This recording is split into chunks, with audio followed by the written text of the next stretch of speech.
Hello' ফ্ৰেণ্ডসকল, আজিলৈ আহিছোঁ বাবৰি শাকৰ ৰেচিপি।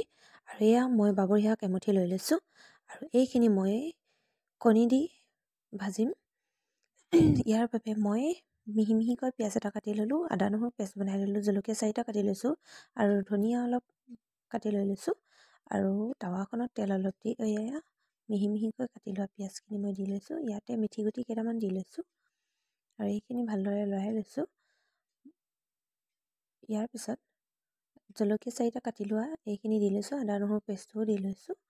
বাবৰি শাক মছলাজাতীয় শাক হয় আৰু এইখিনি বেছি মছলা দিয়াৰ কোনো প্ৰয়োজনেই নাথাকে। তথাপিও এইখিনি ভাজিবৰ বাবে পিঁয়াজ এইখিনি দি লৈছোঁ আৰু এতিয়া এয়া বাবৰি শাকখিনি দি লৈছোঁ আৰু এইখিনি বৰ বেছি ভজাৰো কোনো প্ৰয়োজন নাথাকে, অলপ ভাজি ল'ব লাগে।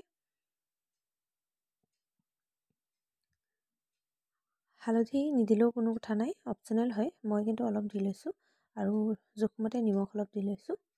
এতিয়া এইখিনি লৰাই থাকোঁতেই এয়া দেখিছেনে সিজিয়ে গৈছেগৈ। ইয়াতে ডিম 2টা ভাঙি দিম। এয়া ঔষধি গুণৰ এই মছলাজাতীয় বাবৰি শাকবিধ কোনে কোনে খাই পাইছে তাকো ডিম দি প্লিজ কমেণ্টত জনাবচোন। আৰু যিসকল নতুন ভিডিঅ'টো প্লিজ লাইক কৰিব, কমেণ্ট কৰিব আৰু চেনেলটো ছাবস্ক্ৰাইব কৰি দিব। এয়া ৰান্ধি থাকোঁতে প্ৰায় হৈ গ'ল আৰু এতিয়া শেষত মই ধনিয়া অলপ দি এইখিনি তৈয়াৰ কৰি দিলোঁ আৰু খুবেই তৃপ্তি হয় খাবলৈ, খুব ভাল লাগে। মছলা গোন্ধ এবিধ আছে এই শাকবিধৰ।